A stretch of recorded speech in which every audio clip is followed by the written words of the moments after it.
ইমাম তিরমিজি রাহিমাহুল্লাহ তার তিরমিজির ভেতরে হাদিস এনেছেন।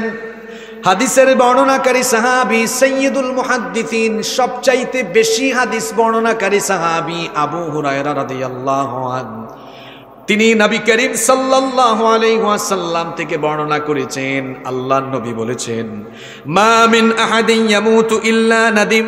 আল্লাহর নবী বলেছেন, এমন কোন ব্যক্তি নাই যেই ব্যক্তি মরণের পরে আফসোস করবে না। প্রত্যেকেই মরণের পরে আফসোস করবে। আর আফসোসটা আল্লাহর নবী যখন এই কথা বললেন, সাহাবায়ে কেরাম তখন জিজ্ঞেস করলেন, ওয়া মা নাদামাতুহু ইয়া রাসূলুল্লাহ।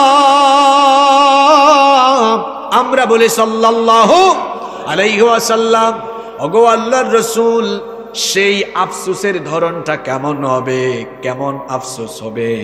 আল্লাহর নবী তখন বললেন, ইন কানা মুহসিনান নাদিমা আল্লা ইয়াকুনু ইজদাদা।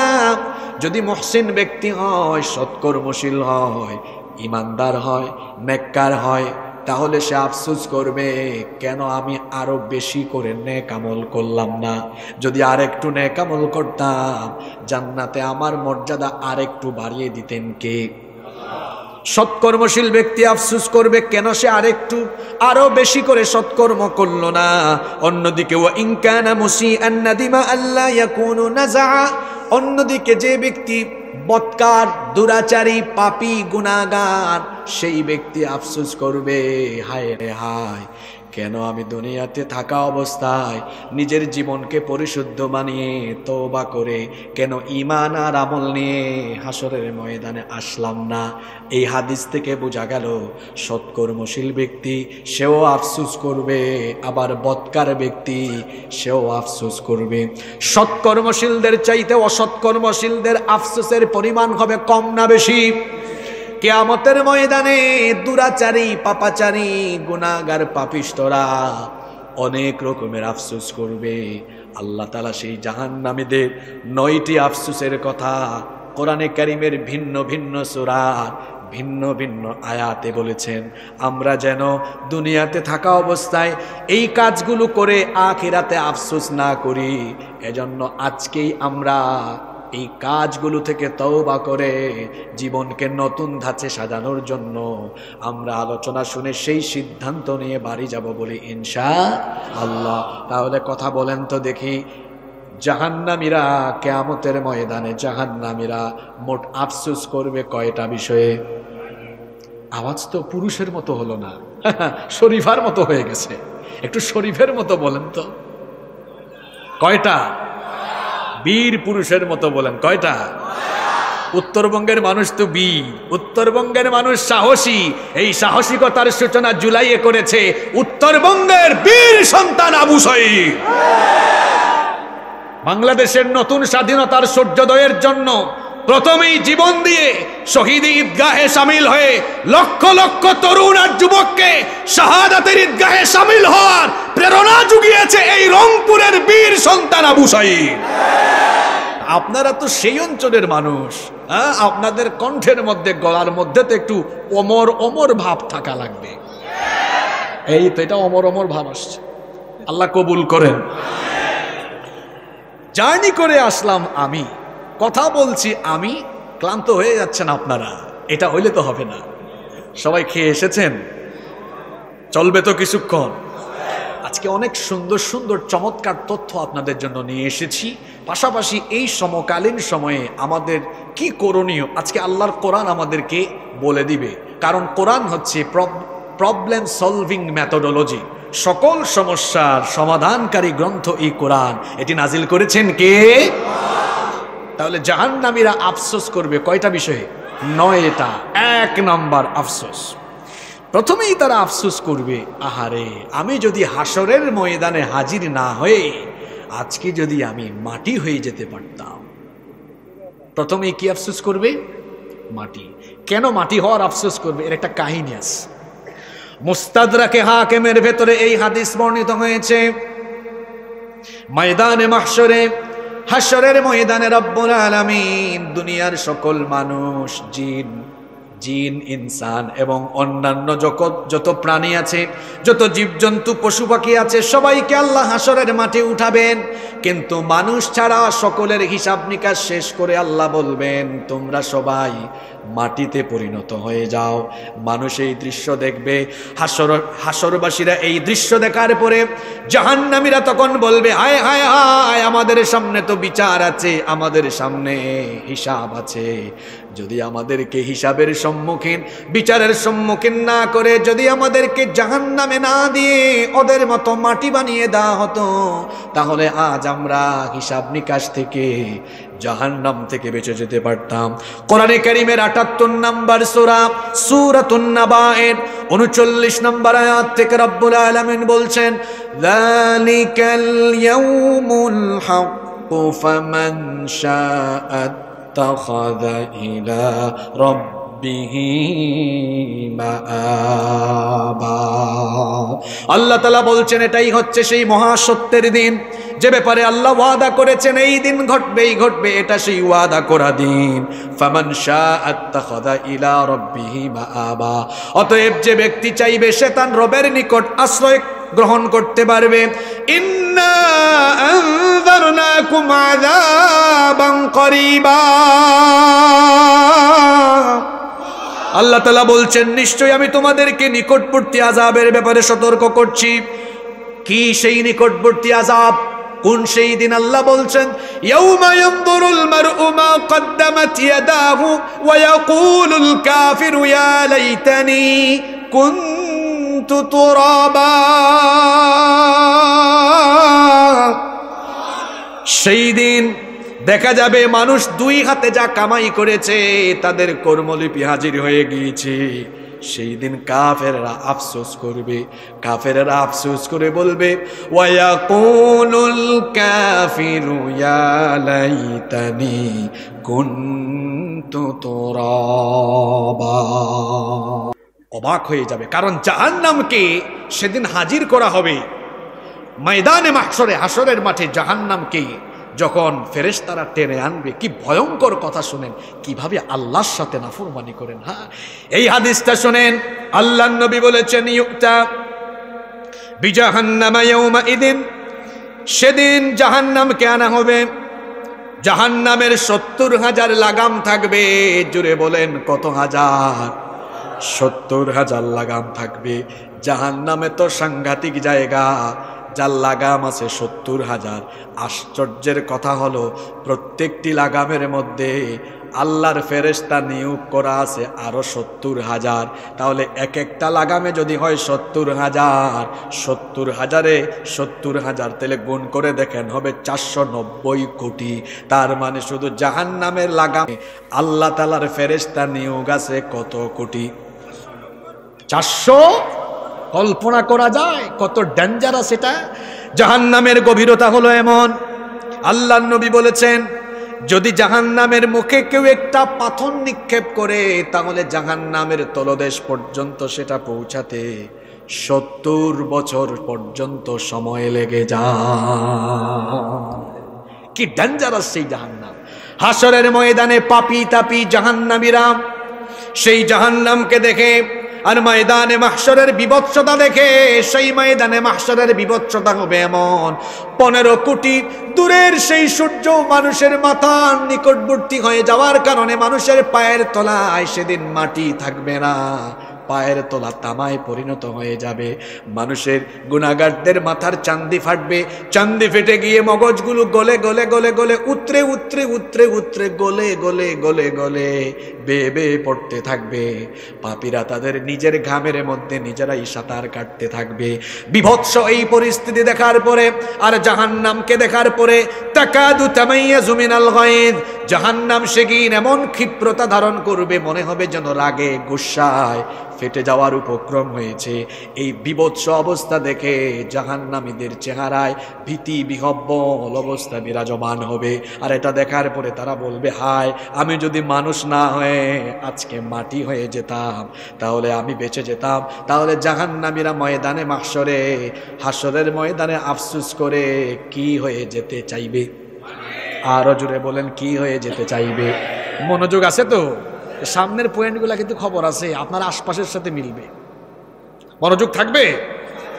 2 নম্বর আফসোস, 2 নম্বর আফসোস তারা করবে।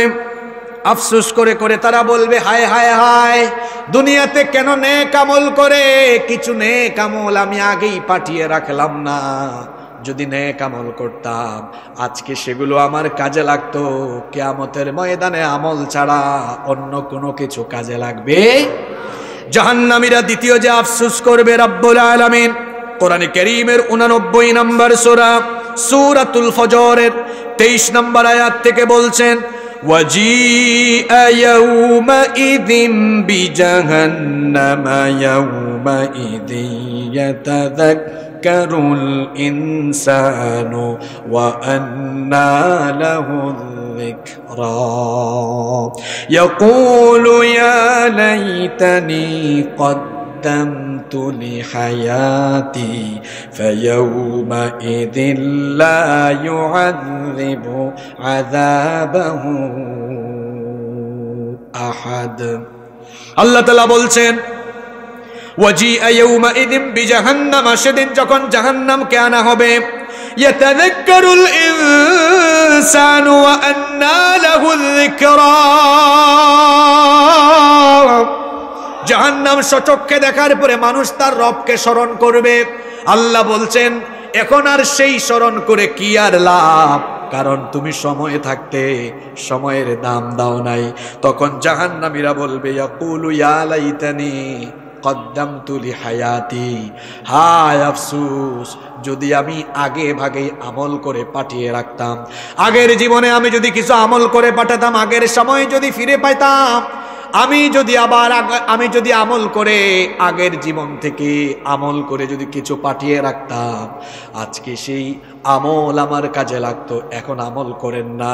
আমার কলিজার টুকরা যুবক ভাইয়েরা, যৌবন আছে নামাজে যায় না, তারুণ্য আছে নামাজে যায় না, অপেক্ষা করে আমার চুল পাকুক, দাড়ি পাকুক, আমি একটু বুড়া হই, হাতে লাঠি নেই, তারপরে নামাজে যাব। এমনটা আকাঙ্ক্ষা আপনি কেমনে করলেন? কারণ এটা শয়তানের পজিটিভ ধোঁকা। কোন মানুষ বুড়া হবে, কোন মানুষ বুড়া হবে না, এটা একজন ছাড়া কেউ জানে না, তিনি কে? There is no serial of death. মৃত্যুর কোন সিরিয়াল দেখেন না সমাজে? মাঝে মাঝে আবু বকর, আব্দুল জব্বার, আব্দুল করিম বয়স 18 বছর 20 বছর তার বাপের আগেই মারা যায়।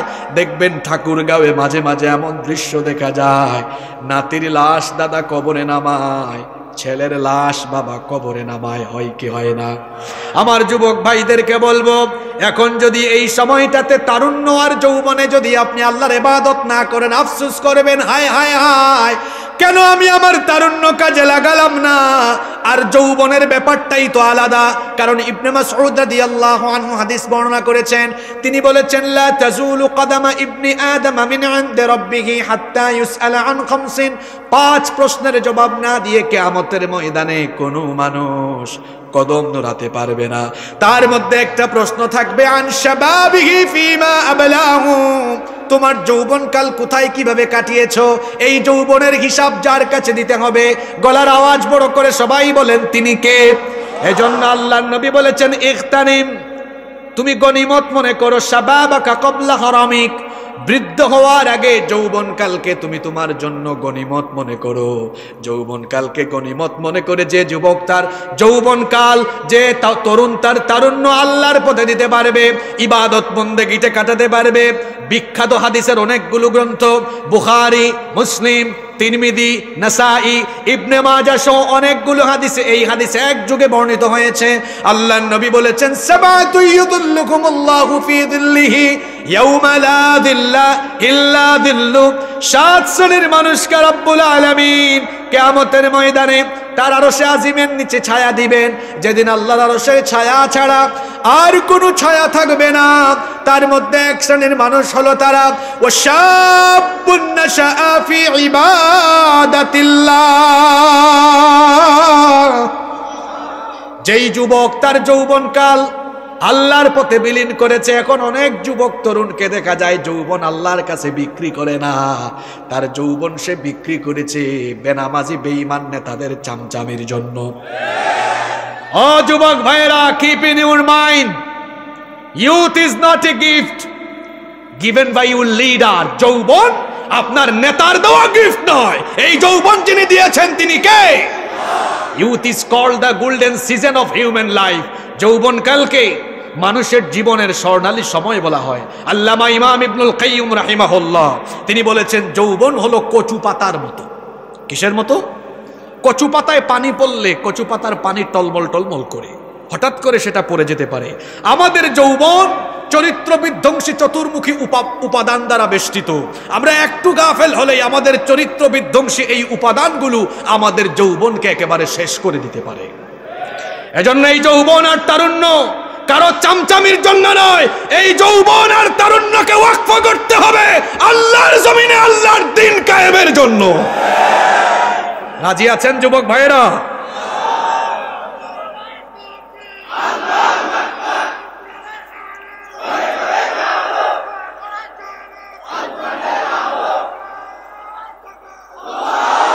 এখানে হালকা সংশোধন দেই, আমি কথা বলি বেশি দিন না, মাত্র 8-9 বছর, কিন্তু গত 6 বছর ধরে এই কথা যে জায়গায় যাই সেখানে আল কোরআনের আলো। ঠিক আছে, আপনাদের সাথে আমি একমত, কিন্তু আগের লাইন এভাবে বলবেন, মানুষের হৃদয়ে হৃদয়ে জালো। কথা বুঝতে পেরেছেন? এরপরে আপনাদের কথা বলেন, এটার সাথে আমরাও একমত। বলবেন হুজুর এটা কেন বললেন হৃদয়ে হৃদয়ে? হ্যাঁ, আল্লাহ নবীর সিরত পড়বেন, আল্লাহ নবী দেখবেন প্রথমে মানুষকে কোরআনের আলোয় আলোকিত করেছেন, হৃদয়ে কোরআন ঢুকিয়েছেন। আমরা যদি 56,000 বর্গ মাইলে বসবাস করা প্রতিটি মানুষের হৃদয়ের ভেতরে কোরআনের সৌন্দর্য উপস্থাপন করে হৃদয়ে দিয়ে কোরআনের সৌন্দর্য উপলব্ধি করাতে পারি, জুলাইয়ে যে বিপ্লব হয়েছে সেই বিপ্লবের মতো আরেকটি বিপ্লব বাংলাদেশে হবে যদি প্রত্যেকটি মানুষের অন্তরে কোরআনের সৌন্দর্য ঢুকিয়ে দেওয়া যায়। সেটি যদি তারা উপলব্ধি করতে সক্ষম হয়, আরেকটি গণবিস্ফোরণ বাংলাদেশে হবে, যেই গণবিস্ফোরণের মাধ্যমে 56,000 বর্গ মাইলের প্রতি ইঞ্চি জমিনের উপরে ইসলামের পতাকা বিজয়ী হয়ে উড্ডীয়মান হয়ে যাবে ইনশাআল্লাহ। এই জন্য এই ঠাকুরগাঁওয়ের প্রতিটি গ্রামের, প্রতিটি এলাকার, প্রতিটি বাড়ির প্রতিটি সদস্যের ভেতরে কোরআনের আলো পৌঁছে দিয়ে কোরআনের সৌন্দর্য তাদের হৃদয়ে দিয়ে উপলব্ধি করিয়ে প্রত্যেকটি এলাকাকে ইসলামী আন্দোলনের দুর্গে পরিণত করতে হবে। রাজি আছেন তো সবাই? আল্লাহ তৌফিক দান করেন। জাহান্নামীদের 2 নম্বর আফসোস হবে, ইয়া লাইতানি কদ্দামতু লিহায়াতি। হায় আফসোস, যদি আমার ফেলে আসা জীবনে আমল করে কদ্দামতু, যদি আমি কিছু পাঠায় রাখতাম লিহায়াতি, আমার জীবনে কিছু আমল করে যদি পাঠায় রাখতাম আজকে কাজে লাগতো। ও ভাইয়েরা, আমার বাবাজানরা, মায়েরা, বোনেরা, এখন যে আমল করেন না আফসোস করবেন। তখন জান্নাতীরাও বলবে, আরে নামাজটা আরেকটু বাড়ালাম না কেন? তাহাজ্জুদ আমার আবু বকর ভাই পড়েছে 1 ঘন্টা, আমি 2 ঘন্টা পড়লাম না কেন? তাইলে তো জান্নাতে স্ট্যাটাস তার চেয়ে আমার আরেকটু বেড়ে যেত। মোমেনরা প্রতিযোগিতা করবে তাকওয়ার কাজে, কল্যাণের কাজে। রাসূলের সাহাবীরাও তাই করতেন, আর আল্লাহ সেটা করতে আদেশও, আল্লাহ আদেশ দেন নাই? আল্লাহ বলেছেন তাআওয়ানু আলাল বিররি ওয়াত তাকওয়া ওয়ালা তাআওয়ানু আলাল ইসমি ওয়াল উদওয়ান। সৎ কাজে, ভালো কাজে, কল্যাণের কাজে, তাকওয়ার কাজে পরস্পরকে সাহায্য সহযোগিতা করো। এখানে প্রতিযোগিতাও করা যাবে, কিন্তু অসৎ কর্মে, গুনাহের কাজে, সীমালঙ্ঘনের কাজে একজন আর একজনকে কোনো ধরনের সহযোগিতাও করা যাবে না। এই ক্ষেত্রে কোনো প্রতিযোগিতাও করা যাবে। জাহান্নামীরা কিয়ামতের ময়দানে 3 নম্বর আফসোস করবে, যদি আমাকে আমলনামা না দেওয়া হতো। আমলনামা হাতে পেয়ে আফসোস করবে, এটা না দিলেই ভালো হতো। বলেন তো, যারা এসএসসি এইচএসসি পরীক্ষায় ফেল করে তারা কি একাডেমিক ট্রান্সক্রিপ্ট মার্কশিট হাতে পেয়ে তারা কি আনন্দে খুশি হয় নাকি? খুশিতে আত্মহারা হয় নাকি? বরং সে আরো বলে, রেজাল্ট না দিলেই ভালো হইতো, আমার ইজ্জত ঠিকতো। যেমন মাঝে মাঝে দেখবেন অটো পাসওয়ালার আবার রাগ কইরেন না, যখন পরীক্ষা হয় নাই, ভালো ছাত্র হয়েছে, তখন কিন্তু খারাপ ছাত্ররা খুশি হয়ে গেছিল বেশি। কিন্তু মোমেনরা কখনো পরীক্ষা আসলে পরে বিচলিত হয় না। মুমিনের জীবনটাই হলো পরীক্ষার। যেমন আমাদের জাতির পিতাকে সাহস করে কইতে বললেন না, জোর করে কি জাতির ঘাড়ে জাতির পিতা চাপিয়ে দেওয়া যায়? জাতির পিতা বানিয়েছেন কে? সেই আল্লাহ বলছেন মিল্লাত আবিকুম ইব্রাহিম,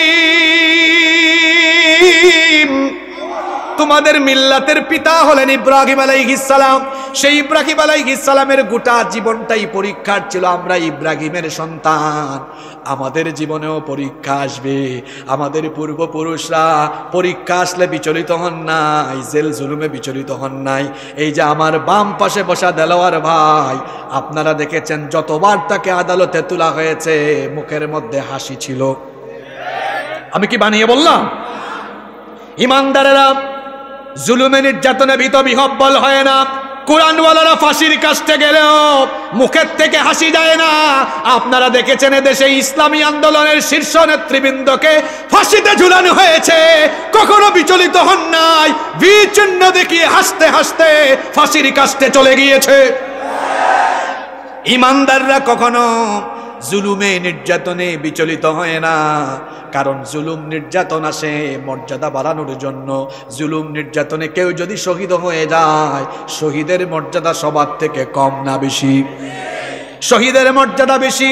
জুলুমে নির্যাতনে আমরা বিচলিত হই না, কারণ আমরা জানি এই পথ হলো কণ্টকাকীর্ণ, এটা ফুল বিছানো পথ নয়।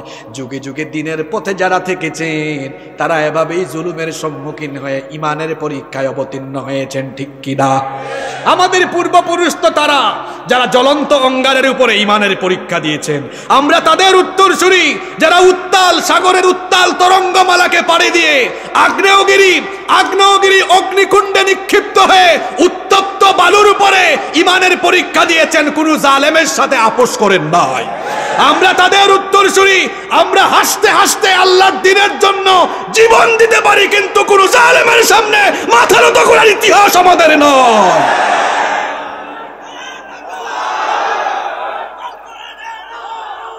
আমাদেরকে মরণের ভয় দেখায় লাভ নাই, কারণ আমার জাতীয় কবি বলেছেন উহারা চাহুক দাসের জীবন, আমরা শহীদি দরজা চাই, নিত্য মৃত্যু ভিতরা মোরা মৃত্যু কোথায় খুঁজে বেড়াই, ঠিক কিনা? মৃত্যু আমাদের জন্য মৃত্যু নয়, এই মৃত্যু হলো আমাদের জন্য শাহাদাতের দুয়ার, শাহাদাতের দরজা, যার মাধ্যমে আমরা নবজীবনের সূচনা পাই, ঠিক কিনা? 17 বছর আমাদের উপরে, আমাদের ভাইদের উপরে কত নির্যাতন তারা করেছে, কিন্তু 5 আগস্টের পরে আশ্চর্যের ব্যাপার হলো তারা 17 ঘন্টাও বাংলাদেশে থাকতে পারলো না।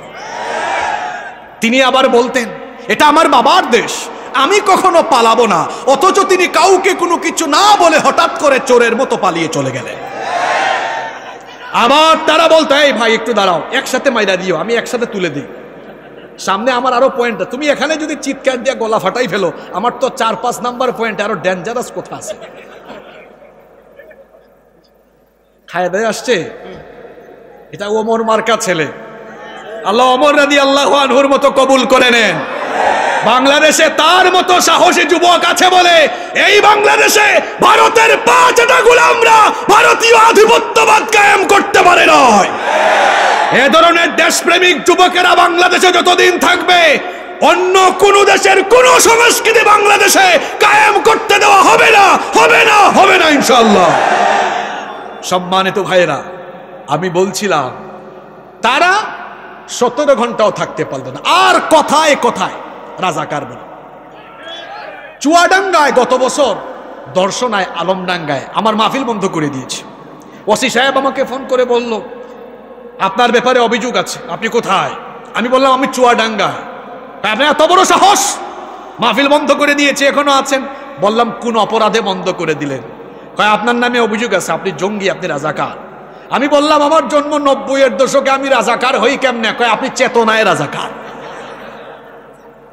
ওই যে একটা চেতনার ব্যবসা বাংলাদেশে ছিল, স্বাধীনতার চেতনা, অথচ যারা স্বাধীনতার চেতনার কথা বলেছে তারা বাংলাদেশের স্বাধীনতা সার্বভৌমত্বকে ভারতের হাতে তুলে দিয়েছে। কথায় কথায় বলে পাকিস্তানি রাজাকার, অথচ টুপিওয়ালা দাড়িওয়ালা ইসলামপন্থীদের পাসপোর্ট চেক করে দেখেন, আমাদের পাসপোর্টে পাকিস্তান ইমিগ্রেশনের কোনো সিল নাই। এবার ওদের পাসপোর্ট চেক করেন, আমাদেরকে যারা পাকিস্তানি রাজাকার বলে ওরা কিন্তু ভারতীয় রাজাকার, কারণ ওদের পাসপোর্টে ভারতের সিল আছে। আমাদেরকে যারা পাকিস্তানি রাজাকার বলে, পাকিস্তানে আমাদের যাতায়াত নাই, কিন্তু তাদের যাতায়াত ভারতে আছে বলে, সুতরাং আমরা তাদেরকে ভারতীয় রাজাকার বললে সেটা অধিকতর যুক্তিসঙ্গত হবে। কষ্ট হচ্ছে আপনাদের? ওই এলাকায় কি আগে মাহফিল হইতো নাকি বাধা টাধা হইতো? আচ্ছা, নাম্বার 3 নাম্বার বলছিলাম, আমল নামা পেয়ে জাহান্নামীরা কি করবে? আফসোস করবে। কি করবে? আর জাহান্নামীরা আমল নামা পাবে পেছন থেকে বাম হাতে। পেছন থেকে বাম হাতে আমল নামা পেয়ে তারা কিরকম আফসোস করবে? কোরআনে কারীমের 69 নম্বর সূরা সূরাতুল হাক্কায়ের 25 নম্বর আয়াত থেকে রব্বুল আলামিন বলছেন, ওয়া আম্মা মান উতিয়া কিতাবাহু বিশিমালিহি ফায়াকুলু ইয়া লাইতানি লাম أوت كتابيه ولم يا ليتها كانت القاضية ما أغنى عني ماليه هلك عني সুলতানিয়া। আল্লাহ তাআলা বলছেন, আর যাদেরকে পেছন থেকে আমলনামা বাম হাতে দেওয়া হবে, আমলনামা হাতে পেয়ে তারা বলবে, ইয়া লাইতানি, হায় আফসোস, লাম উতা কিতাবিয়া, আজ যদি আমার হাতে আমলনামা না দেওয়া হতো আমার জন্য ভালো হতো। ওয়ালাম আদরি মা হিসাবিয়া, যদি আমার হিসাব না নেওয়া হতো। ইয়া লাইতাহা কানাতিল কাদিয়া, হায় আফসোস, দুনিয়ার মরণটাই যদি শেষ হতো, এখন যদি আমাকে পুনরায় জীবিত করা না হতো। এইরকম করে তারা আফসোস করবে, সম্পদের জন্য আফসোস করবে। মা আগনা আন্নি মালিয়া, অবৈধ উপায়ে তো ধন সম্পদ উপার্জন করলাম, কোনো সম্পদ কোনো কাজে লাগলো না। হালাকা আন্নি সুলতানিয়া, যত ক্ষমতা ছিল, যত আধিপত্য ছিল, প্রভাব প্রতিপত্তি ছিল, সব আজ শেষ, আমার কোনো ক্ষমতা কোনো কাজে লাগলো না। আফসোস করবে যদি আমলনামা হাতে না দেওয়া হতো। কেন? কারণ আমলনামা হাতে পেয়ে তারা ভীত হবে।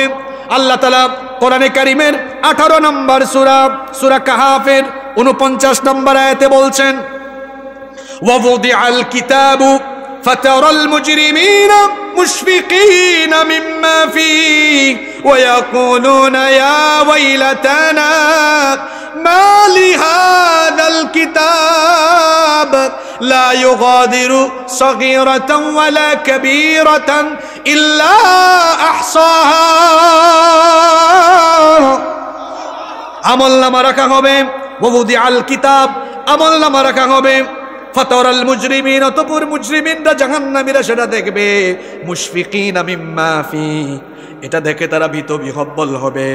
ওয়ায়াকুলুনা, আর তারা বলবে, ইয়া ওয়াইলাতানা, হায় আফসোস, দুর্ভাগ্য আমার, মা লিহাযাল কিতাব, এটা কেমন আমলনামা, লা ইউগাদিরু সগীরাতাও ওয়ালা কাবীরাতান ইল্লা আহসাহা, জীবনের ছোট বড় কোনো আমল এখানে বাদ নাই, যা কিছু করেছে সব সেই আমলের খাতার ভেতরে আছে। আল্লাহ তাআলা বলছেন, ওয়াজাদু মা আমিলু হাদিরা ওয়ালা ইয়াযলিমু রাব্বুকা আহাদা, যত আমল তারা করেছে সব তারা দেখতে পাবে। ওয়ালা ইয়াযলিমু রাব্বুকা আহাদা, তোমার রব কারো উপরে জুলুম করবেন না। জুলুম করা আল্লাহর স্বভাব নয়, বরং জুলুম করা হলো ফেরাউন আর নমরুদ মার্কা মানুষের স্বভাব। এজন্য আল্লাহর নবী বলেছেন, ইত্তাকুয যুলম ফা ইন্নায যুলমা যুলুমাতুন ইয়াউমাল কিয়ামাহ, জুলুম থেকে নিজেকে সেফ রাখো, বিরত রাখো, কারণ জুলুমের পরিণতি হবে ভয়াবহ অন্ধকার। আল্লাহর বিচারে কোনো জুলুম নাই, কিন্তু ফেরাউন মার্কা মানুষদের বিচারের মধ্যে সুবিচার থাকে না, থাকে শুধু জুলুম আর জুলুম। এজন্য আপনারা জুলুমের বিচারে দেখেছেন, বাস পুড়াইছে একজন, মামলা খাইছে আরেকজন, অপরাধ করেছে একজন, সাজা পেয়েছে আরেকজন। কি এগুলো বাংলাদেশে ছিল না তো? জোরে বলেন, ছিল না তো? হ্যাঁ, বিচারের নামে অবিচার করে, বিচারের নামে অবিচার করে আহা, আমাদের সোনার টুকরাদেরকে শহীদ করে দেওয়া হয়েছে। যুদ্ধাপরাধ, মানবতা বিরোধী মিথ্যা নাটক মঞ্চস্থ করে কোরআনের পাখি গোটা বিশ্বের মুসলিম উম্মার সম্পদ শহীদ আল্লামা দেলোয়ার হোসেন সাঈদী রাহিমাহুল্লাহকে তারা ফাঁসি দিতে চেয়েছিল, কিন্তু ফাঁসি দিতে না পেরে অন্যায়ভাবে তাকে কারান্তরীণ রেখে চিকিৎসার নামে তারা তাকে নির্মমভাবে হত্যা করেছে। আপনার বাপের বিচার যদি 50 বছর পরে বাংলাদেশে হয়, কুরআনের পাখি শহীদ আল্লামা দেলোয়ার হোসেন সাঈদীর বিচার এদেশের 18 কোটি মুসলমান এদেশে করেই ছাড়বে।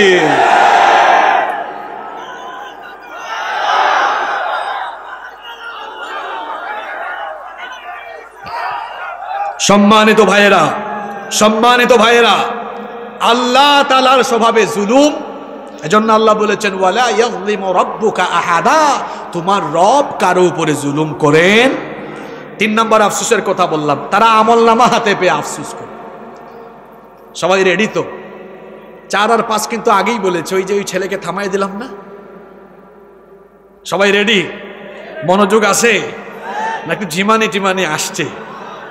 4 নম্বর আফসোস জাহান্নামীদের। আমি তো মাঝে মাঝে অবাক হই যে মানুষ যে আকাম কুকাম করে এই আয়াতগুলো তার চোখের সামনে পড়ে না। আমি তো সূরা নাম্বার আয়াত নাম্বার বলছি, বাড়ি গিয়ে মিলাই দেখেন। আল্লাহ যেন আমাকে সহ সবাইকে হেদায়াত দেন। 4 নম্বর আফসোস জাহান্নামীরা করবে, হায় আফসোস, কেন আমি দুনিয়াতে অমুকের আদর্শ তমুকের আদর্শের জয়গান না গে রসুলের আদর্শের অনুসারী হলাম না। কোরআনে কারীমের 25 নম্বর সূরাতুল ফুরকানের 27 নম্বর আয়াতে রব্বুল আলামিন বলছেন ওয়া ইয়াউমা ইয়া'আদ্দুল যালিমু আলা ইয়াদাইহি ইয়াকুলু ইয়া লাইতানি ইত্তাখাযতু মা'আর রাসূলি সাবিলা। সেই দিন দুষ্ট লোকেরা, সীমা লঙ্ঘনকারী পাপীতাবী জালেমেরা 2 হাত কামড়াবে, 2 হাত কামড়িয়ে আফসোস করে বলবে, আমি কেন রাসূলের আদর্শের অনুসারী হলাম না। ইয়া লাইতানি, দুর্ভাগ্য আমার, আফসোস আমার। ইয়া লাইতানি ইত্তাখাযতু মা'আর রাসূলি সাবিলা, হায় আফসোস, আমি রাসূলের আদর্শের অনুসারী কেন হলাম না। কেন আমি অমুকের আদর্শ তমুকের আদর্শের জয়গান গাইলাম, কেন আমি রাসূলের আদর্শের অনুসারী হলাম না। আমার আপনার সমাজে এমন বহু মানুষ আছে ঈমান আলী, কিন্তু তার ঈমান টিমান ঠিক নাই। এটা নামের মুসলমান, কিন্তু কোরআনের সাথে তার জীবনের কোনো মিল নাই। আর এই ধরনের নামধারী মুসলমান কিন্তু আমাদের সমাজে অনেক আছে। দেখবেন নাম হলো ফজর আলী, কিন্তু ঘুম থেকে উঠে দুপুর 12টায়। নাম হলো রমজান আলী, দেখবেন রমজান মাসে দুপুর বেলা গাঁজা খায়। নাম হলো কুরবান আলী, সামর্থ্য আছে কুরবানি দেয় না। নাম হলো জুহর আলী, কিন্তু কোনোদিন জুহরের নামাজ পড়ে না। নাম হলো ঈমান আলী, কিন্তু করে সব বেঈমানি।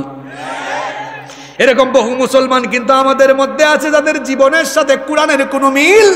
আমার নবী তো এমন ছিলেন না। আমাদের মা আম্মা জান আয়েশা রাদিয়াল্লাহু আনহা বলেছেন, কানা খুলুকুল কোরআন, আমার নবীর চরিত্র ছিল কোরআন। আমাদের বাসা বাড়িতে আছে প্রিন্টেড কোরআন, আর আমার নবী ছিলেন প্র্যাকটিক্যাল কোরআন। কিন্তু আমার আপনার জীবন হলো এমন, ওই যে ভিতরের নামাজে দেখেন কি জাতের মুনাফিকিটা করলো। ভিতরের নামাজে বলে আল্লাহুম্মা ইয়্যাকা না'বুদু ওয়া লাকা নুসাল্লি ওয়া নাসজুদু ওয়া ইলাইকা নাসআ ওয়া নাহফিদু ওয়া নারজু রাহমাতাকা ওয়া নাখশা আযাবাক। এই যে বলল ওয়া নাখলাউ ওয়া নাতরুকু মান ইয়াফজুরু, আল্লাহ তোমার দ্বীনের সাথে যারা ফুজ্জারি করে তাদের সাথে আমার কোনো সম্পর্ক নাই। যারা তোমার দ্বীনের বিরোধিতায়, যারা তোমার দ্বীনের আদর্শের বিরোধী হয়ে নিজেদের বানানো আদর্শ কায়েম করে, আল্লাহ তাদের সাথে আমার কোনো সম্পর্ক নাই। এই কথা, এই ঘোষণাটা দিল কিসের ভেতরে? কথা বলছেন না কেন? নামাজের ভেতরে ঘোষণাটা দিল আল্লাহ তোমার দ্বীনের আদর্শের বাহিরে, কোরআনের আদর্শের বাহিরে যাদের আদর্শ আছে তাদের সাথে সম্পর্ক নাই। কথাটার ঘোষণা দিল নামাজে। নামাজ থেকে বের হয়ে চলে গেল ফুটবল মার্কা আপেল মার্কার মিছিলে। বলেন তো নামাজের সাথে তার নামাজের বাইরের জীবনের মিল আছে নাকি? একজন মুমিন নামাজে বলবে যা, নামাজের বাহিরেও করবে তা। রাসূলের আদর্শের বিপরীতে যায়েন না, জীবন শেষ হবে, জীবন নষ্ট হবে, আখিরাত নষ্ট হবে। 5 নম্বর আফসোসের কথাটা শুনেন, যারা রাসূলের আদর্শ বাদ দিয়ে অমুক ভাইয়ের আদর্শ তমুক ভাইয়ের আদর্শ, অমুকের আদর্শ তমুকের আদর্শ গ্রহণ করেছেন, করলেন বা করবেন, ভালো করে শুনেন আল্লাহ পরের আয়াতে কি বললেন। তখন জাহান্নামীরা আফসোস করে বলবে, ইয়া ওয়াইলাতা লাইতানি লাম আত্তাখিয ফুলানান খালিলা। মনোযোগ আছে? কি বলতেছে এখানে? ইয়া লাইতানি, হায় আফসোস, লাম আত্তাখিয ফুলানান খালিলা, অমুককে যদি আমার বন্ধু না বানাতাম, অমুকের সাথে যদি না চলতাম, অমুককে যদি আমার সাথী না বানাতাম, আদর্শ না বানাতাম। এখন তো মিছিল করেন আপনি, হ্যাঁ আমার ভাইয়ের চরিত্র ফুলের মতো পবিত্র, বেটা নামাজ পড়ে না এক ওয়াক্ত, সুযোগ পাইলে গাঞ্জা খায় 5 ওয়াক্ত, শয়তানের ভক্ত, জাহান্নামের তক্ত।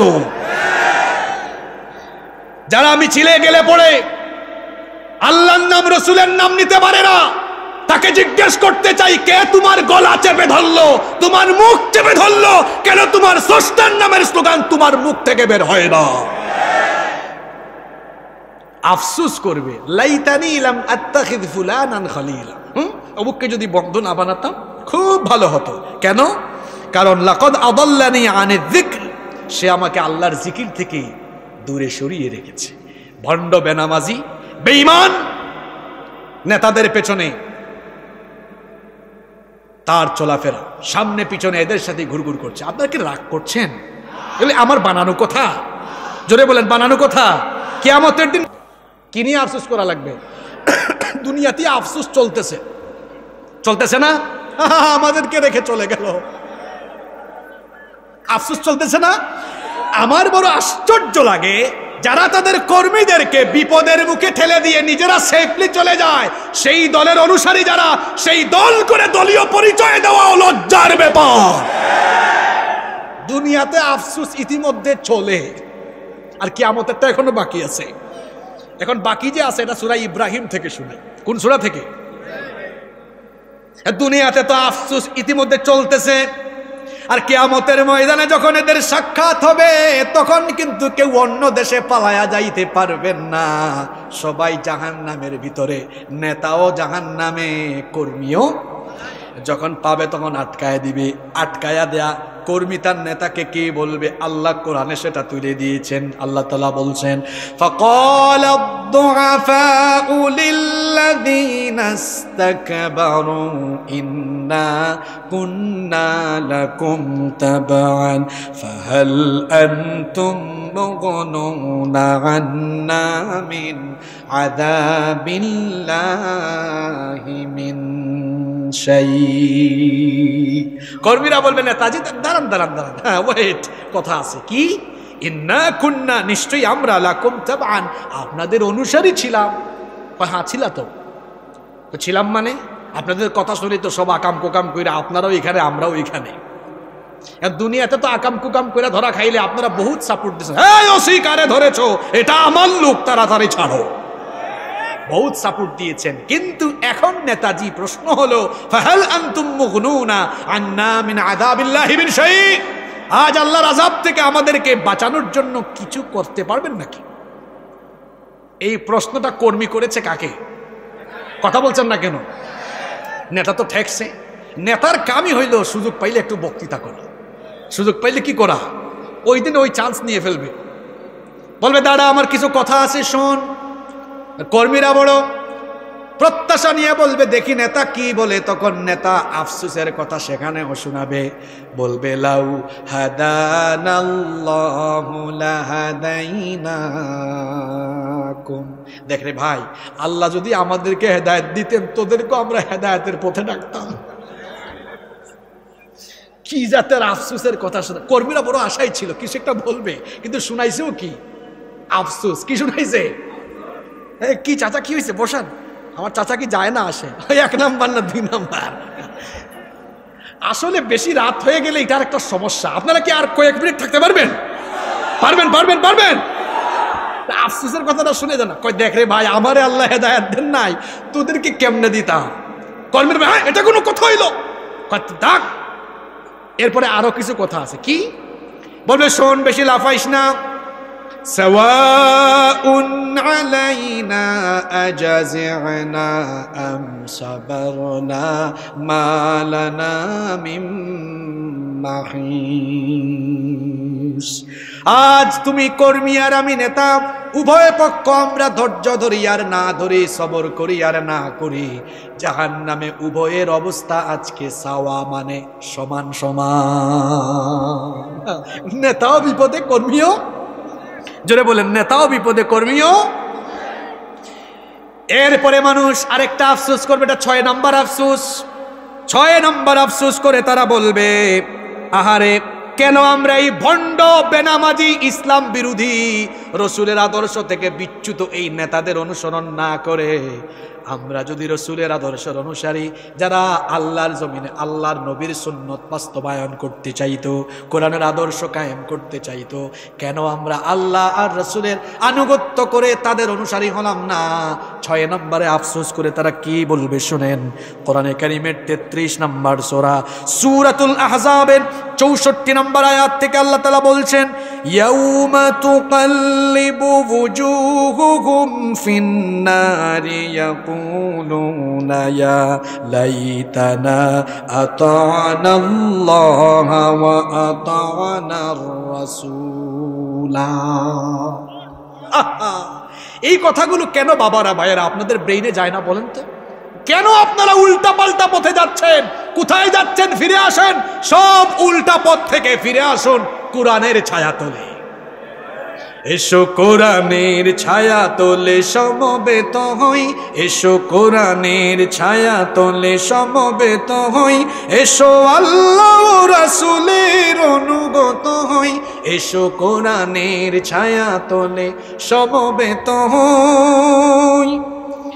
এই কোরআনের ছায়া তলে এসে কত লোক প্রাণ দিল হেসে, কোরআনের ছায়া তলে সোজা পথ যদি মেলে, কোরআনের ছায়া তলে সোজা পথ যদি মেলে, কেন সেই পথ ছেড়ে ভুল পথে রই, কেন সেই পথ ছেড়ে ভুল পথে রই, এসো কোরআনের ছায়া তলে সমবেত হই, এসো আল্লাহ রাসূলের অনুগত হই, এসো কোরআনের ছায়া তলে সমবেত হই। বলেন আল্লাহু আকবার। এই যে আফসোস করে বলবে, আয় আফসোস, কেন আল্লাহ আর রাসূলের আদর্শের অনুসারী হলাম না। এই আফসোস পার্টি তখন কি করবে? বলবে, আল্লাহ একটা অভিযোগ আছে, 2টা অভিযোগ। কি? আল্লাহ আমাদের নেতারা যে আমাদের কাছকে এই জায়গায় আফসোস করাইতেছে, দুনিয়ায় করাইছে, এখানেও। এখন তারা বলতেছে আযাব নাকি সমান সমান, আমরা এটা মানি না। আল্লাহ বলবেন, তো তোমরা কি মানো, কোনটা মানো? তারা বলবে, আল্লাহ আপনার কাছে আমাদের আবেদন হলো 2টা, পুরুষ মানুষের মতো পুরুষোচিত কণ্ঠে বলেন, কয়টা? আল্লাহ বলবেন, বলো। তখন এরা বলবে, আল্লাহ আমাদের 1 নম্বর আবেদন হলো আমাদের নেতাগুলার একটু সামনে দেন, দুনিয়াতে এরা আমাদেরকে চামচার মতো ব্যবহার করেছে, আজকে একটু প্রতিশোধ নেই। আল্লাহ বলবেন, কেমনে প্রতিশোধ নিবা? তখন তারা বলবে, আল্লাহ এদেরকে একটু সামনে দেন, আমাদের সামনে দিলে পরে আমরা কি করব? নাজআলহুমা তাহতা আকদামিনা লিয়াকুনা মিনাল আসফালিন। আমাদের সামনে দেন, এদের বুকের উপরে উঠে এদেরকে পদদলিত করে, দলিত মথিত করে, বেইজ্জত করে আমরা জাহান্নামে যাব। এটা আমাদের 1 নম্বর চাওয়া। নেতা সেদিন বুঝবে কর্মীর পায়ের গুতা খাবে। 1। এরপরে বলবে আল্লাহ 2 নম্বর দাবিটা হলো, 2 নম্বর চাওয়া হলো, আল্লাহ বলবেন বল। তখন তারা বলবে ইয়া লাইতানা, এখানেও ইয়া লাইতানা, দেখেন তারা বলবে ওয়াকালু রব্বানা ইন্না আতানা সাদাতানা ওয়া কুবারানা ফাআদাল্লুনা সাবিলা। হে আমাদের রব, আমরা আমাদের এই ইন্না আতানা সাদাতানা, আমরা আমাদের এই সাদাতানা অর্থাৎ আমাদের সর্দারদেরকে, নেতাদেরকে অনুসরণ করতাম, ফাআদাল্লুনা সাবিলা, আর এরা আমাদেরকে গুমরাহির পথে, ভ্রষ্টতার পথে নিয়ে গিয়েছিল। সুতরাং আপনার কাছে চাওয়া হলো, এরা বলতেছে আজকে আযাব নাকি সমান সমান হবে। আল্লাহ শুনেন, আমাদের চাওয়াটা হলো রব্বানা আতিহিম দি'ফাইনি মিনাল আযাবি ওয়ালআনহুম লা'নান কাবীরা। আমাদেরকে জাহান্নামে আপনি যে আযাব দিবেন, আমাদের নেতাগুলার একটু ডবল কইরা দিয়েন। কি কইরা দিয়েন বলেন? আপনাদের হাসিয়েন না। ওই আখিরাতে, পরকালে, কিয়ামতে আফসোস করার আগে এই দুনিয়াতে বেনামাজি বেঈমান অনেক নেতা আছে, চেহারার দিকে তাকালে দেখতে চোরের মতো লাগে। এদের সঙ্গ ছেড়ে দিয়ে যাদেরকে দেখলে পরে রাসূলের কথা মনে পড়ে, যাদেরকে দেখলে পরে রাসূল প্রেম আসে, যাদেরকে দেখলে পরে সাহাবীদের কথা মনে পড়ে, তাদের সাথে আমরা থাকবো। কারা কারা রাজি আছেন দুহাত তুলে দেখান।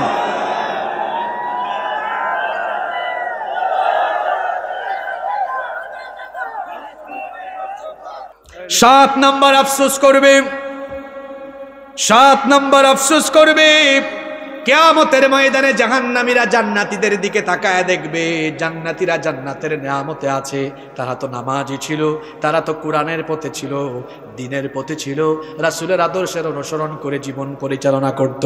সেই জান্নাতি মুমিনদেরকে জাহান্নামীরা দেখে আফসোস করে বলবে, ইয়া লাইতানি কুনতু মাআহুম ফাআফুজা ফাওজান আযীমা। হায় আফসোস, আমি যদি এদের সাথে দুনিয়ায় থাকতাম। এরা তো নামাজি ছিল, এরা তো কোরআনের আন্দোলনের সাথে সম্পৃক্ত ছিল। এদের সাথে যদি থাকতাম আমিও এদের মতো মহা সফলতা লাভ করতাম। 8 নম্বর যা আফসোস তারা করবে, বিশেষ করে যারা মুশরিক, আল্লাহর সাথে যারা শিরক করেছে, শিরকের গুনাহ হলো সবচেয়ে বড় কবিরা গুনাহ। মুশরিকরা জাহান্নামে আফসোস করে বলবে, সূরা কাহাফের 42 নম্বর আয়াত, তারা বলবে, ওয়া ইয়াকুলু ইয়া লাইতানি লাম উশরিক বিরাব্বি আহাদা। হায় আফসোস, আমি যদি আমার রবের সাথে শিরক না করতাম। শিরকের গুনাহ হলো সবচেয়ে মারাত্মক। শিরকের অনেক ধরন আছে, প্রকার আছে। শিরকে আকবার আছে, শিরকে আসগার আছে। আবার শিরক অনেকগুলো ক্ষেত্রে হয়। যেমন শিরক তাওহীদের ক্ষেত্রে তাওহীদের ধরনের উপর হয়, যেমন শিরক ফিল ইবাদা, ইবাদতের ক্ষেত্রে শিরক হয়। শিরক ফিল আসমাই ওয়াস সিফাত, আল্লাহর নাম এবং গুণের সাথে শিরক হয়। যেমন অনেকে বলে গাউসে আজম, গাউসে পাক, আল্লাহর গুণের সাথে মানুষকে গুণান্বিত করা আল্লাহর সাথে শিরক। ঠিক তেমনি ভাবে আশিরক ফিল উলুহিয়া, ক্ষমতা সার্বভৌমত্বের সাথে অনেকে শিরক করে। কয় সকল ক্ষমতার উৎস হলো, সকল ক্ষমতার উৎস কি? হায় রে জনগণ, তারা যদি সকল ক্ষমতার উৎস হয়, এই জনগণ তার নিজের 3.5 হাত বডির উপর তার ক্ষমতা আছে। যারা বলছে না আছে, না আছে, ক্ষমতা আছে। আপনার পেট ব্যথা, মাথা ব্যথা আপনি নিয়ন্ত্রণ করতে পারেন? পারেন না তো। যার 3.5 হাত বডির উপরে নিয়ন্ত্রণ নাই, কি হাস্যকর কথা, তারা নাকি সকল ক্ষমতার। ডায়রিয়া হইলে দৌড়ার দৌড়, পরে বলে আর উঠতে পারতেছি না, কুলাইতে পারি না গো। আছে না এরকম? সব ক্ষমতার মালিক কে? আন্নাল কুওয়াতা লিল্লাহি জামিআ তাবারাকাল্লাযী বিয়াদিহিল মুলক। সব ক্ষমতা যার হাতের মুঠায়। গলার আওয়াজ বড় করে বলেন, তিনি কে? 9 নম্বরটা বাকি আছে গো। শেষ ভালো যার, সব ভালো। আমাকে সহযোগিতা করবেন সবাই। এই যে 9টা আফসোস, এটা চলতেছে কোথায়? দুনিয়ায় না কিয়ামতে? জোরে বলেন তো, কোথায় কোথায় চলতেছে? 9 নম্বর শেষ আফসোসটা শুনেন। আফসোস করে করে তাদের আফসোসের শেষ নাই। 9 নম্বরে তারা আফসোস করে বলবে, হায় হায় হায়, 20, 30, 40, 50, 60, 70 বছরের জীবনকে তো বিফল করে আসলাম। এখন যদি আমাকে আবার দুনিয়ায় পাঠায় দেওয়া হতো।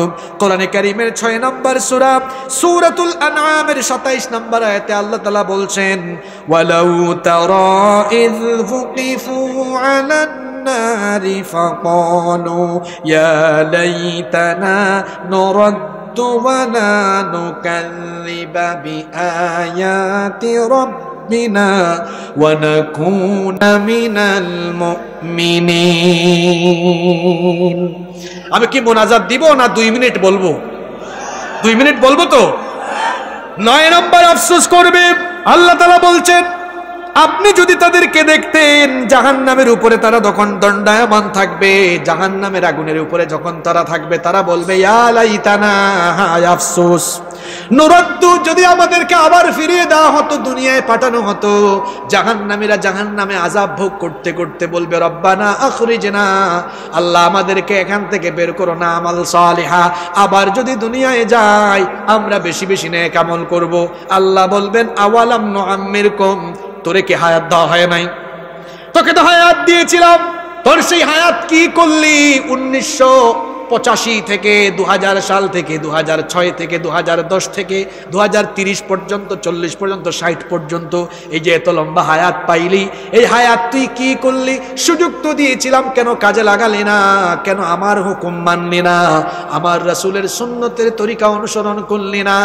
আমার রাসূলের সঙ্গে নাফরমানি করার কারণে খালিদিনা ফিহা আবাদা, এটার ভেতরে ঢুক, এটার আযাবের মজাবুর। আর জাহান্নামীরা আযাব পেতে পেতে বলবে আল্লাহ মেরে ফেলো, মেরে ফেলো, আর আযাব দিও না। আল্লাহ বলবেন না, এত সহজ নয়, এটা হলো এমন জায়গা সুম্মা লা ইয়ামুতু ফিহা ওয়ালা ইয়াহইয়া, তোরে মারবো না, আবার ভালোভাবে সুস্থভাবে বাঁচায়ও রাখবো না, জীবন মরণের মাঝখানে তোরে এক কঠিন অবস্থায় ফেলে রাখবো। আল্লাহু আকবার। ওই কঠিন অবস্থার সম্মুখীন হওয়ার আগে এই জীবনে গোটা জীবন ভর গোলামি করতে হবে যার, গলার আওয়াজ বড় করে বলেন তিনি কে? আমরা গোলাম হব কার? আমরা অনুসরণ করব কাকে? কাকে? মুহাম্মাদুর রাসূলুল্লাহ সাল্লাল্লাহু, রাসূল আমার ভালোবাসা, রাসূল আমার আলো আশা, রাসূল আমার প্রেম বিরহের মূল আলোচনা, রাসূল আমার কাজে কর্মে অনুপ্রেরণা। এই 9টি আফসোস করার আগে আল্লাহ যেন আমাদেরকে এই সব অপকর্ম থেকে বিরত হয়ে মুমিন হয়ে ইমানদার হয়ে দুনিয়ায় জীবন যাপন করে দিনদার ইমানদার মুত্তাকি হয়ে আমরা যেন আল্লাহর কাছে ফিরে যেতে পারি। আল্লাহ সেই তৌফিক দান করে দাও। মাহফিল কমিটির সভাপতি সাহেবের বক্তব্য থাকলে শুনবো, না থাকলে অনুমতি পেলে মুনাজাতে চলে যাব। অনুমতি পেয়ে গিয়েছি, আল্লাহুম্মা আমিন। আলহামদুলিল্লাহি রাব্বিল আলামিন والصلاة والسلام على أشرف الأنبياء والمرسلين. ربنا ظلمنا أنفسنا وإن لم تغفر لنا وترحمنا لنكونن من الخاسرين.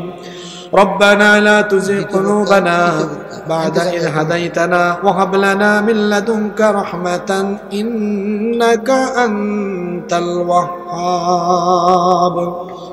ربنا اغفر لنا ولإخواننا الذين سبقونا بالإيمان ولا تجعل في قلوبنا غلا للذين آمنوا ربنا إنك رؤوف رحيم. ربنا آتنا من لدنك رحمة وهيئ لنا من أمرنا رشدا. রব্বুল আলামিন, ওগো আমাদের মালিক, ওগো আমাদের রব, সেই বিকেল থেকে সন্ধ্যা থেকে নিয়ে গভীর রজনী পর্যন্ত এই দীর্ঘ সময় ধরে এখানে কোরআনুল কারীম থেকে আলোচনা হয়েছে, আমরা কোরআন থেকে আলোচনা করেছি, আর তোমার বান্দা বান্দিরা নীরবে বসে বসে তোমার কালাম থেকে আলোচনা শুনেছেন। রব্বুল আলামিন, গভীর এই রজনীতে অসংখ্য উলামা মাশায়েখ আলেম ওলামাদেরকে নিয়ে, হাজার হাজার মুসলমান নরনারী নিয়ে আমরা গোলামের মতো মাথা নত করে দিয়ে জীবনের সব গুনাহ সামনে নিয়ে সব পাপের জন্য লজ্জিত অনুতপ্ত হয়ে ভিখারির মতো দুখানা হাত তোমার কাছে তুলেছি গো আল্লাহ। রব্বুল আলামিন, আমরা জানি আমরা গুনাহগার, কিন্তু আমরা তো এটাও জানি আমাদের গুনাহ অনেক বেশি। আমরা এটাও জানি আমাদের গুনাহের চাইতে তোমার দয়ার পরিমাণ আরো বেশি। এমন এমন গুনাহ করেছি, এই গুনাহগুলো তো ফেরেশতা ইতিমধ্যে লিখেই ফেলেছে। গোপনে গোপনে এমন গুনাহ আমরা করেছি, এই গুনাহগুলো যদি হাসরের ময়দানে সবার সামনে ফাঁস হয়ে যায়, কারো সামনে আমরা মুখও দেখাতে পারবো না। রব্বুল আলামিন এই গুনাহগুলো করে করে নিজের নফসটাকে কলুষিত করে ফেলেছি গো আল্লাহ। জানি না কোন সময়ে এই অবস্থায় আমরা দুনিয়া ছেড়ে চলে যাই, জানি না কখন কবরে চলে যাওয়া লাগে, কারণ মৃত্যুর তো কোনো সময় আমরা জানি না।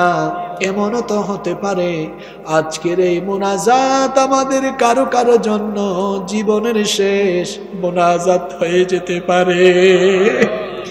আর কোনদিন তোমার দরবারে এইভাবে হাত তুলে ফরিয়াদের সুযোগ নাও পেতে পারি গো আল্লাহ।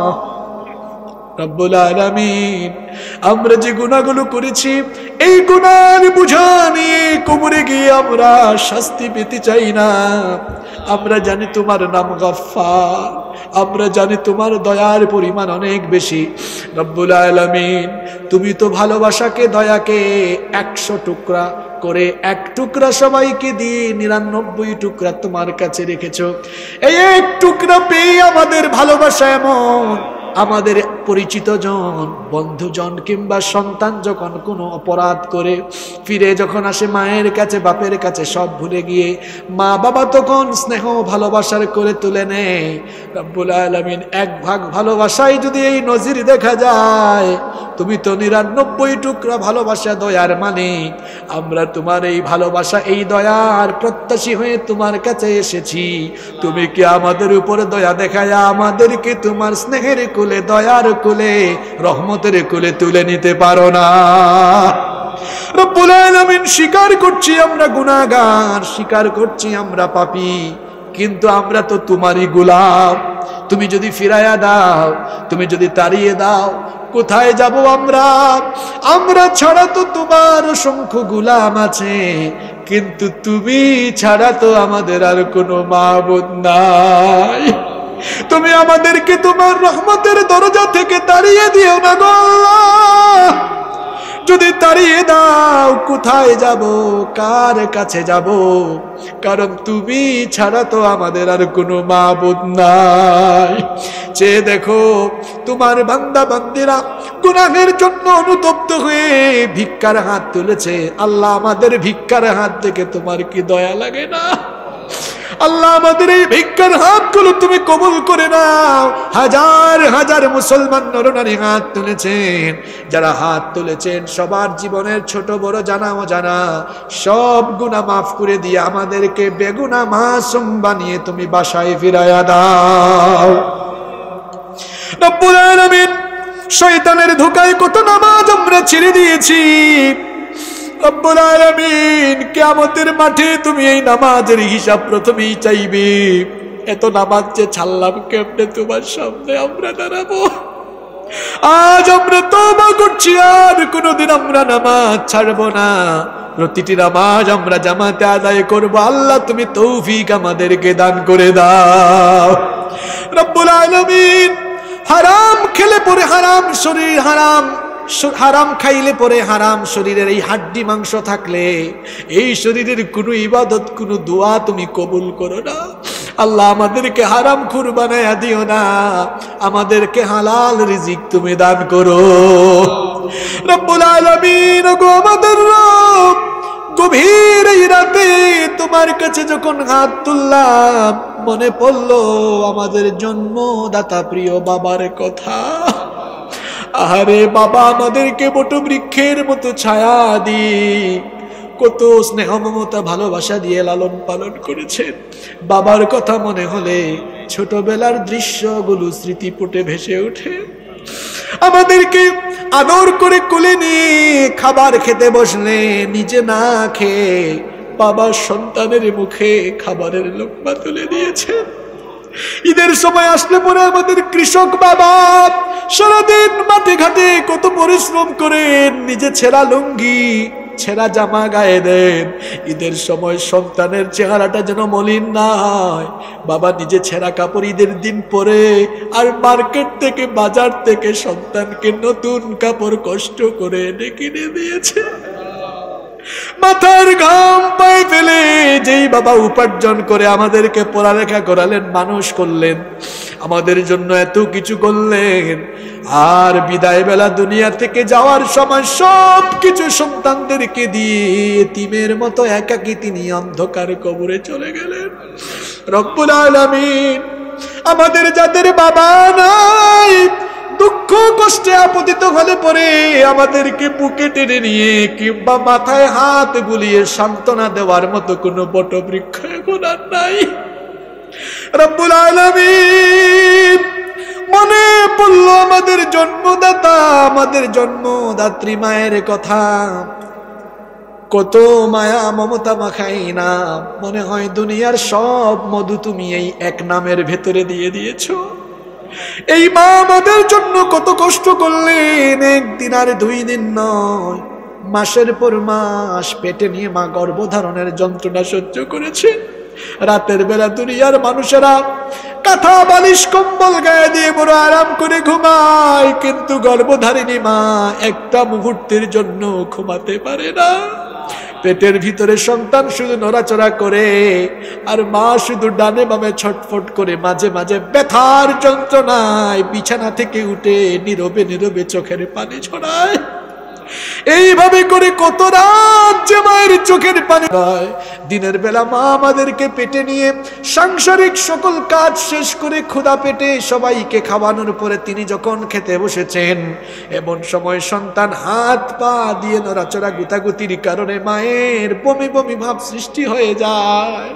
সারা দিনের ক্ষুধার্ত মা তখন খেতে পারলেন না, বমি করে তারপরে রুমে দরজা বন্ধ করে ঠুকরে ঠুকরে কাঁদলেন। এইভাবে মাসের পর মাস আমাদের মা আমাদের জন্য কষ্ট করলেন। আর ডেলিভারির সময় যখন এসে গেল, প্রসবের সময় যখন এসে গেল, এই মা জীবন নিয়ে এতটাই আশঙ্কায় থাকেন, তিনি আশেপাশের সবার কাছ থেকে বিদায় নিয়ে যখন প্রসবের সময় আসে তখন হাত তুলে বলে, আল্লাহ, মাসের পর মাস যে সন্তানকে পেটে নিলাম, এই সন্তানের জন্মের জন্য যদি প্রয়োজন হয় আমার জীবন কেড়ে নাও, তারপরও আমার সন্তান থেকে তুমি হেফাজতে রাখো। সেই মা প্রসব বেদনার সময় এমন যন্ত্রণা সহ্য করেছেন, বর্তমান চিকিৎসা বিজ্ঞান বলছে একজন মানুষ সর্বোচ্চ 20 থেকে 25 ইউনিট পর্যন্ত ব্যথা সহ্য করতে পারে। কিন্তু আমাদের জনম দুঃখিনী মা আমাদেরকে জন্ম দিতে গিয়ে 20 আর 25 নয়, 50 থেকে 55 ইউনিটের মারাত্মক বেদনা সহ্য করেছে। শরীরের প্রতিটি হাড় ভেঙে যাওয়ার চাইতো মারাত্মক সেই যন্ত্রণা কেমনে আমাদের মা সহ্য করলেন, তুমি ছাড়া সেটা কেউ বুঝবে না গো আল্লাহ। এখানেই শেষ নয়, 2 বছর আমাদেরকে বুকের দুধ পান করালেন। আর মা আমাদের এমন মা, রাত 1টা 2টা পর্যন্ত বাসায় না গেলে বাড়ির একটা মানুষ আমাদের জন্য অপেক্ষা করে না, টেনশন করে না। কিন্তু কিছুক্ষণ পর পর মায়ের ফোন, বাবারে সবাই তো বাড়ি আসলো, তুই কেন এখনো বাড়িতে আসলি না? গভীর রাতে গিয়ে বাড়ি দেখা যায় সবাই ঘুমিয়ে গিয়েছে, কিন্তু আমাদের জনম দুঃখিনী মা না ঘুমায়া দরজায় পাহারাদারের মতো সন্তানের জন্য অপেক্ষা করে।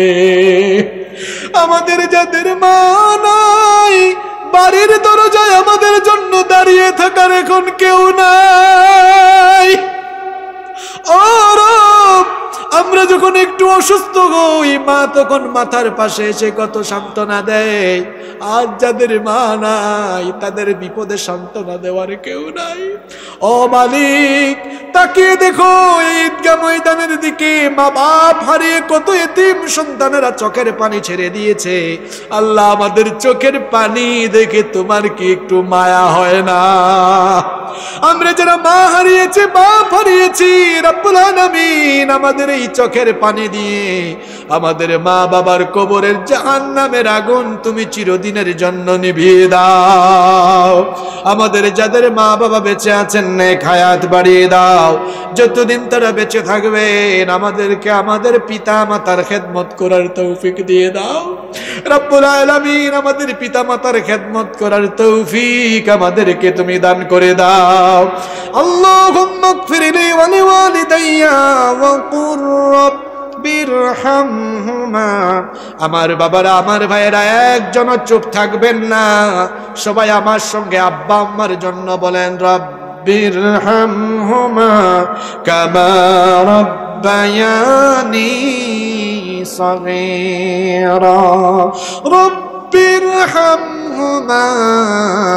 কামা রব্বায়ানি সগীরা।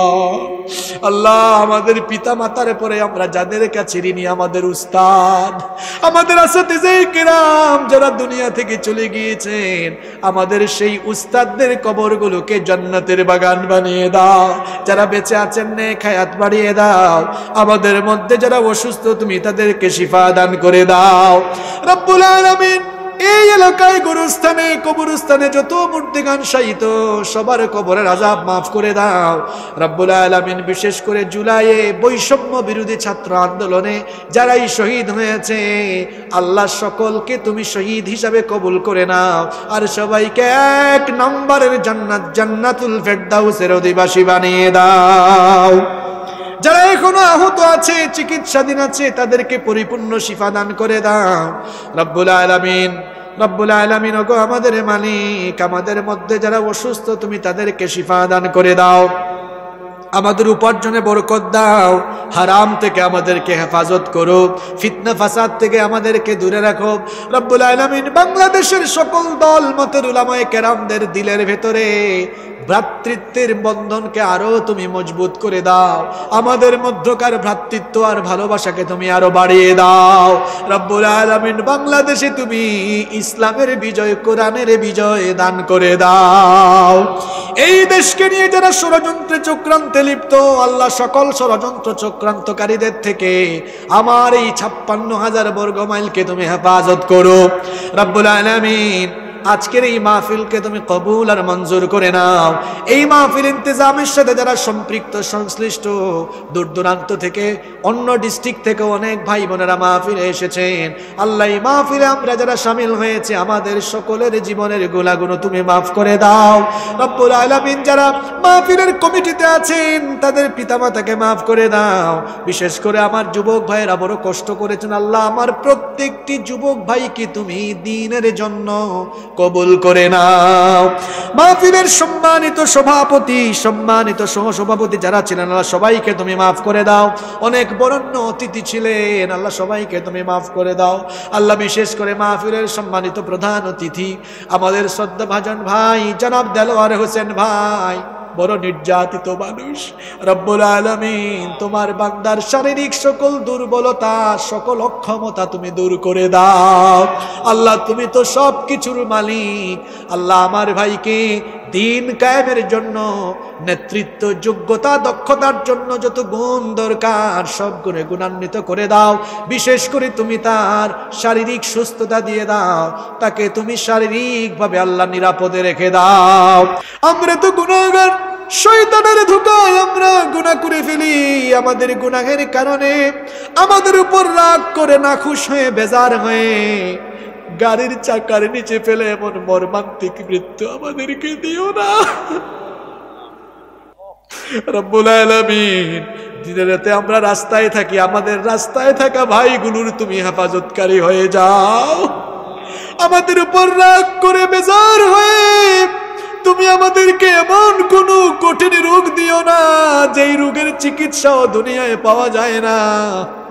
আমাদের পাপের কারণে গুনাহের কারণে এমন কোন রোগ বালাই দিও না যে রোগ বালাইয়ের কারণে পায়খানা পেশাবে গোড়াগুড়ি করে চিৎকার চেঁচামেচি করে মরণ হয়। এমন জিল্লতি আর বেইজ্জতির মউত তুমি আমাদেরকে দিও না। রব্বুল আলামিন আমাদেরকে ইজ্জতের হায়াত আর ইজ্জতের মউত নসিব করে দিও। মউতের সময় যখন আসবে কোরআনে কারীম তেলাওয়াতরত অবস্থায়, তাহাজ্জুদের সাজদারত অবস্থায়, জুমার রাতে, জুমার দিনে, রমাদানের বরকতময় মাসে, তাও যদি নসিব না হয়, আমাদের সারা জীবনের তামান্না, সারা জীবনের আকাঙ্ক্ষা, তোমার হাবিব এবং তার সাহাবীরা যে মৌতের জন্য পাগল পারা ছিলেন, যে মৌতের জন্য দিশেহারা ছিলেন, যে মৌতের জন্য তারা তোমার কাছে ফরিয়াদ জানাতেন, সেই সব চাইতে শ্রেষ্ঠ মর্যাদা সম্পন্ন মৌত, শাহাদাতের মৌত আমাদেরকে নসিব করে দিও। মৌতের সময় আমাদেরকে পবিত্র বানিয়ে আমাদের জবান থেকে মধুর কালেমা তুমি নসিব করে দিও। লা ইলাহা ইল্লাল্লাহ মুহাম্মাদুর রাসূলুল্লাহ।